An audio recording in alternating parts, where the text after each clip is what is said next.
Class ये हमारी आज की वर्कशीट नंबर 22। डेट है 14 दिसंबर।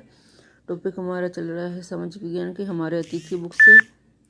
लेसन हमारा चल रहा है जब जनता बगावत करती है। और आज हम पढ़ेंगे 1857 और उसके बाद क्या हुआ।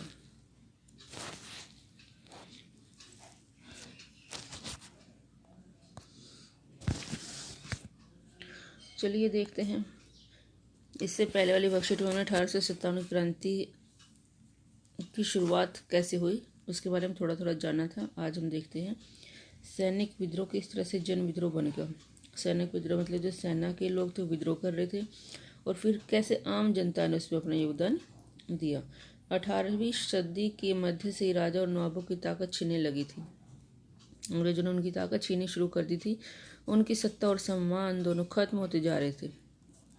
अवध पर हुए कब्जे सिपाही गुस्से में थे और उनके भीतर गहरा अविश्वास भर गया था।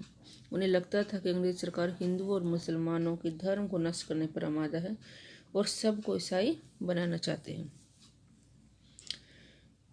तो उसके बाद क्रांति का फर्स्ट स्टेप है। इसी दौरान खबर फैल गई कि नई इनफील्ड राइफलों में इस्तेमाल होने वाले कारतूसों पर गाय और सूअर की चर्बी का लेप चढ़ाया गया है, जिससे हर एक रेजिमेंट में उत्तेजना का माहौल बन गया है। रेजिमेंट मतलब जो सिपाहियों की टुकड़ी थी उनमें गुस्सा भर गया। ये जो है स्टेप बाय स्टेप है किस तरह से 1857 की क्रांति शुरू हुई। सेकंड स्टेप है विद्रोह की शुरुआत युवा सिपाही मंगल पांडे ने की। 29 मार्च 1857 को युवा सिपाही मंगल पांडे को बैरकपुर छावनी का नाम है, जगह का नाम जो हमारे पश्चिम बंगाल में है, में अपने अफसरों पर हमला करने के आरोप में फांसी पर लटका दिया गया। उसके बाद हमारा थर्ड स्टेप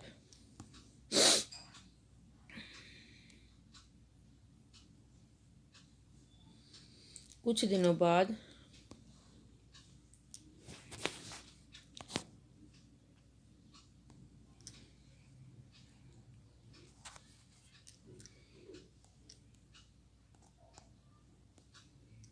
कुछ दिनों बाद 9 मई को मेरठ में 85 सिपाहियों को फौजी अभ्यास से इनकार करने के कारण नौकरी से निकाल दिया गया और अफसरों का हुक्म न मानने के आरोप में 10-10 साल की सजा भी दी गई। किसने किया? अंग्रेजों ने। ये है हमारा थर्ड स्टेप। नेक्स्ट है हमारा अगले ही दिन 10 मई को सिपाहियों ने मेरठ की जेल पर धावा बोलकर वहाँ पर जो बंद सिपाही थे, जो यहाँ पर ये बंद हुए थे, आज़ाद करा लिए। उन्होंने अंग्रेजों पर हमला किया और बंदूक और हथियार अपने कब्जे में ले लिए और अंग्रेजों की मारतोड़ संपत्तियों को आग के हवाले कर दिया। ये था फोर्थ स्टेप। फिफ्थ स्टेप में उन्होंने क्या किया? 10 मई की रात को सिपाही की एक टोली घोड़ों पर सवार होकर मुंह अंधेरे ही दिल्ली पहुंच गई। जैसे ही उनके आने की खबर फैली, दिल्ली में तैनात टुकड़ियों ने भी बगावत कर दी। सिपाहियों ने बहादुर शाह जफर को अपना नेता घोषित कर दिया। बादशाह को सिपाहियों की मांग माननी पड़ी। उन्होंने देश भर के मुखिया और शासकों को चिट्ठी लिखकर अंग्रेजों से लड़ने के लिए भारतीय राज्यों का एक संघ बनाने का आह्वान किया। ये बहादुर शाह जफर थे जो अंतिम मुगल शासक थे। लास्ट स्टेप जो था, बहादुर शाह जफर के इस एकमात्र कदम में गहरे परिणाम सामने आए। इस समर्थन से छोटे शासकों और रजवाड़ों को ये लगता था कि अगर मुगल बादशाह दोबारा शासन स्थापित कर लें तो दोबारा अपने इलाकों का शासन बेफिक्र होकर चलाने लगे, जो अंग्रेजों ने उनसे छीन लिया था। मुगलों के आने से वो अंग्रेजों से ज़्यादा सुरक्षित महसूस करने लगे।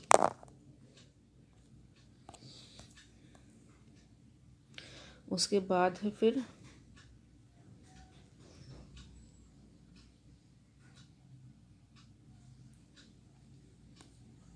बगावत फैलने लगी। बगावत मतलब लोग विद्रोह करने लगे।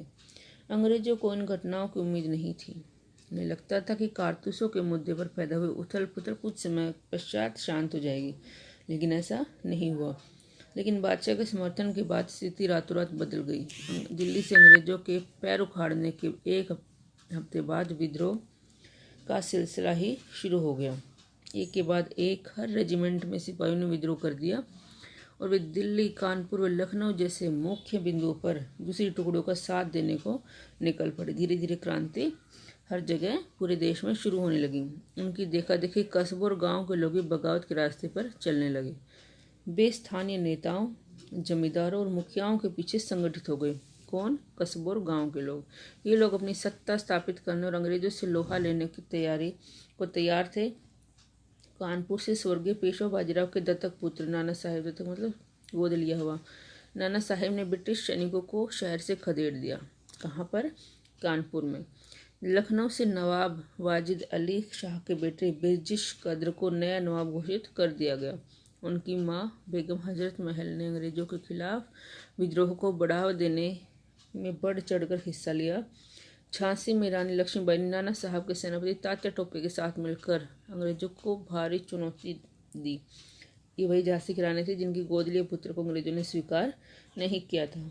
मध्य प्रदेश के मांडला क्षेत्र में राजगढ़ की रानी अवंतीबाई लोधी ने 4000 सैनिकों की फौज तैयार की और अंग्रेजों के खिलाफ उसका नेतृत्व किया। उन्होंने, क्योंकि ब्रिटिश शासन ने उनके राज्य के प्रशासन पर नियंत्रण कर लिया था। बरेली के सिपाही बख्त खां ने लड़ाकों की एक विशाल टुकड़ी के साथ दिल्ली की ओर कूच कर दिया। वे इस बगावत में मुख्य व्यक्ति साबित हुए।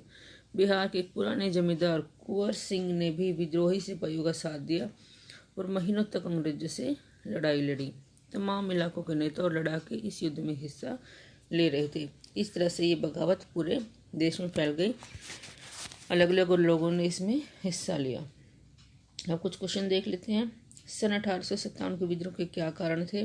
विद्रोह के प्रमुख स्थलों और उनसे संबंधित नेताओं के नाम लिखे। कारण वही थे जो ऊपर पढ़ाए गए। सबसे बड़ा कारण था कारतूस पर लगी गाय और सूअर की चर्बी, और नेता हमारा इस वाले पोर्शन में सारा आपको मिल जाएगा। मुगल सम्राट विद्रोह का समर्थन करने के लिए क्यों तैयार हो गए? ये आपको सोच कर लिखना है। बहादुर शाह जफर के समर्थन से सैनिक विद्रोह को किस प्रकार बल मिला? बहादुर शाह जफर पर लोग विश्वास करते थे, जो राजा थे वो विश्वास कर रहे थे। इस प्रकार से उन लोगों ने भी इसमें हिस्सा लेना शुरू कर दिया। कल्पना कीजिए आप कंपनी की सेना में सिपाही हैं, तो विद्रोह के बारे में आपको अपने विचार लिखने हैं। तो ये थी हमारी आज की वर्कशीट। करिए इसको।